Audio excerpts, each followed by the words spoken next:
Welcome to part 2 of the Unit 2 DCA review. We're starting on number 9 and we'll go through 15. If you need problems 1 through 8, please see part 1. Let's get started. Number 9 says, given the following graph, which point is a solution to the system? So let's start by graphing each of these points. So A is 2, 0, so 2, 0.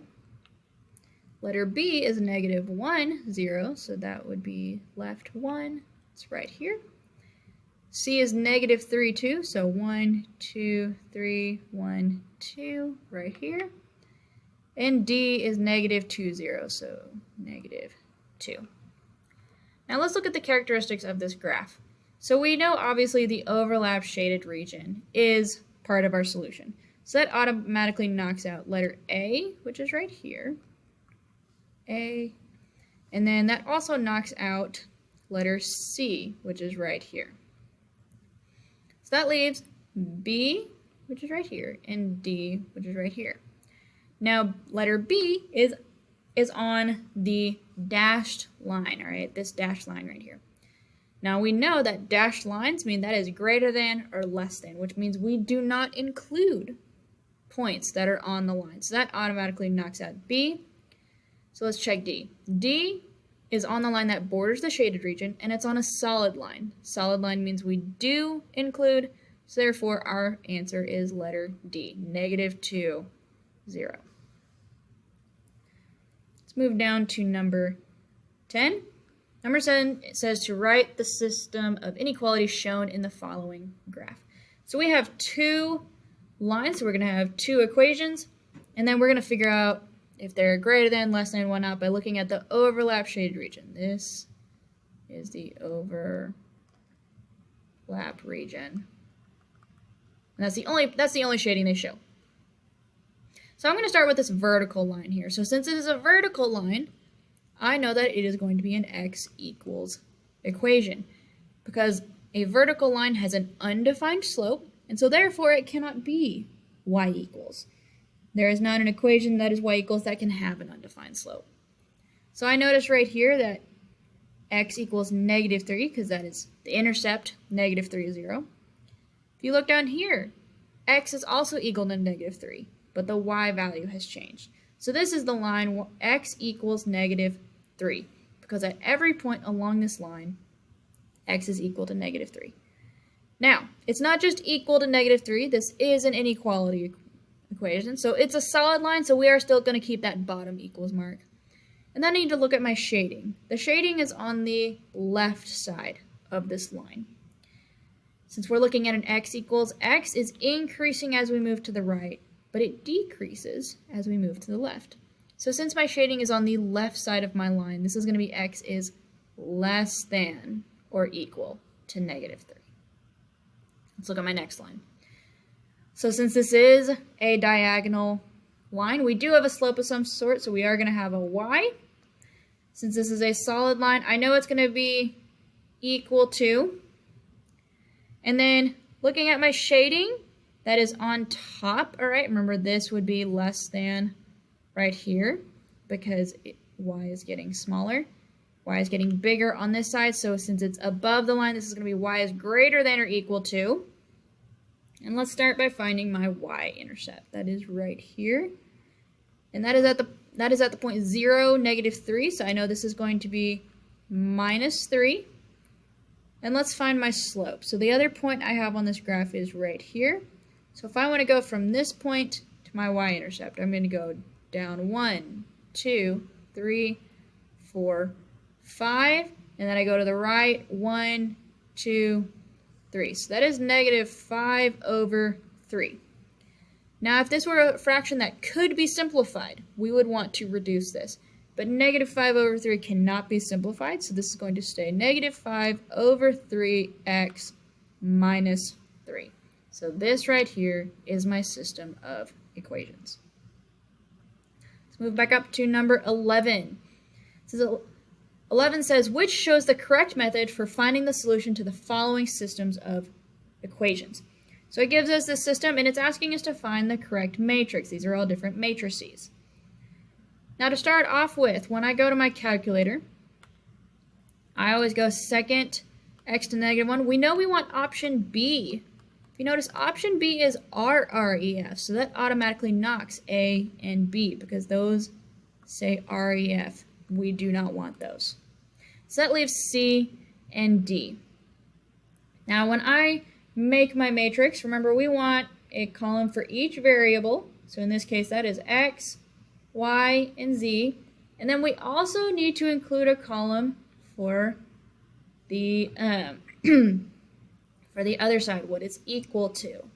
So looking at my two matrices, C is missing this last column. It doesn't have the 3, negative 12, and 6. It's missing that. So that means C is not it.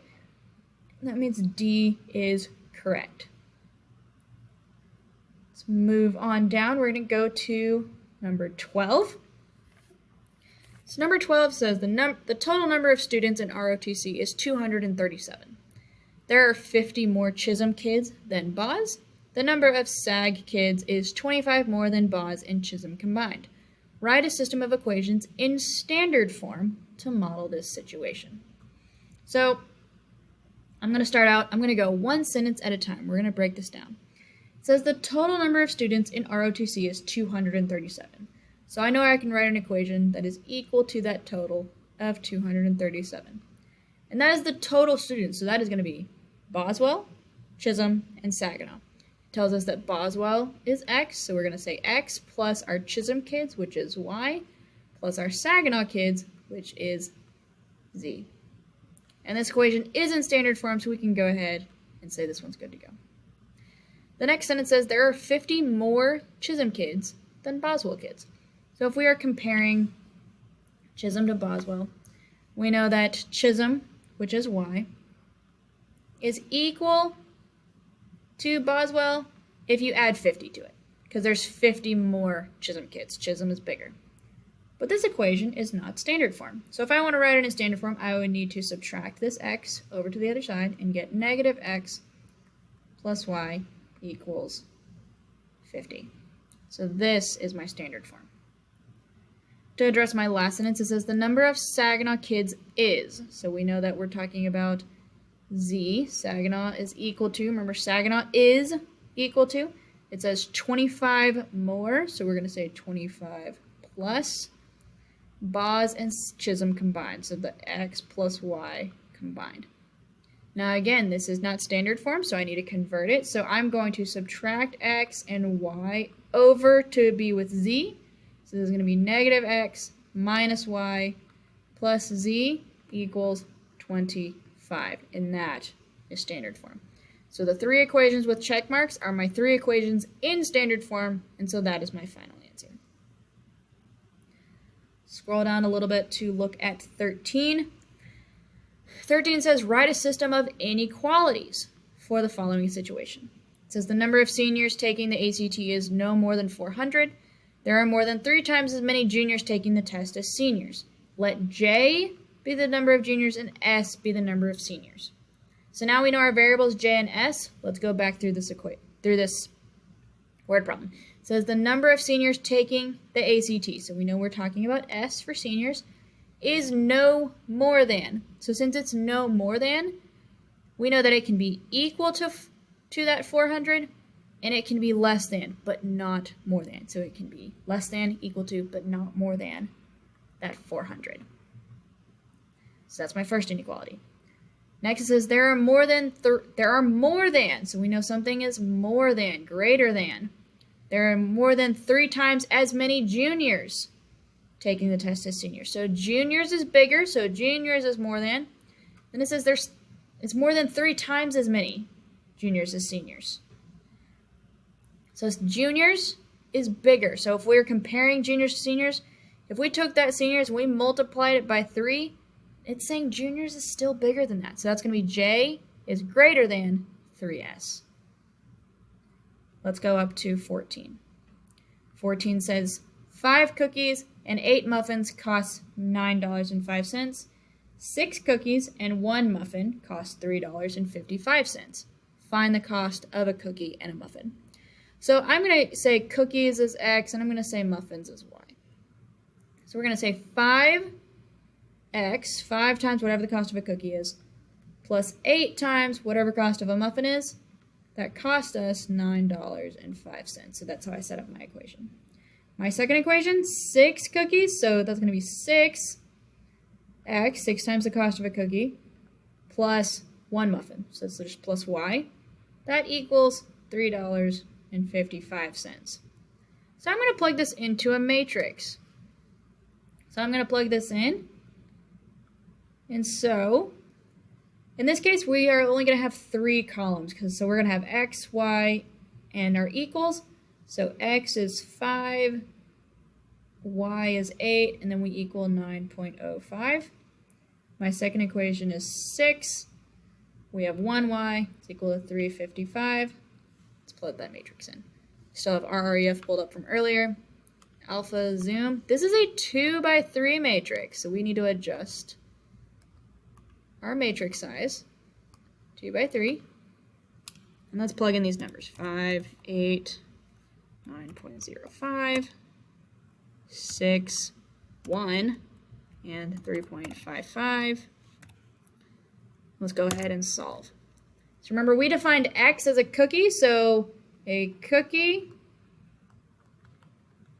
is equal to 0.45, so that is 45 cents.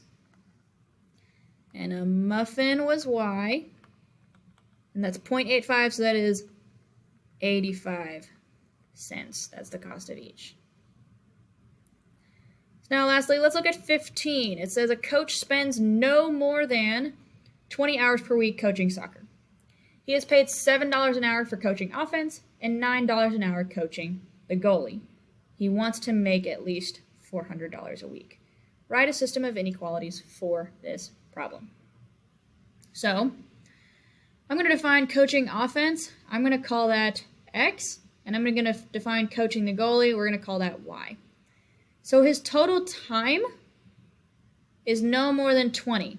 So we know 20 is going to be on this side. If it's no more than, that means it could equal 20, but it's not going to be more than 20. So whatever's on our left side is going to be less than or equal to 20. And then there's 2 things he can spend his time doing. X, which is coaching offense, and then Y, which is coaching the goalie. So those 2 things together, he's not doing more than 20 hours. And next we're talking about how much money he wants to make. He wants to make at least 400. So we could be equal to that 400, but if he makes more than 400, that's also A-okay.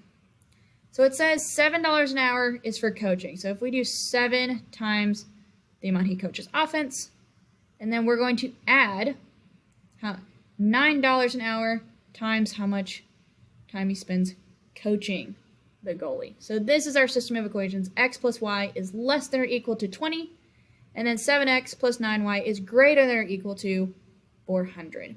And so that is our system of equations for that. So study hard. You can use your review on the test tomorrow. So bring it completed and turn it in at the end of class. Good luck.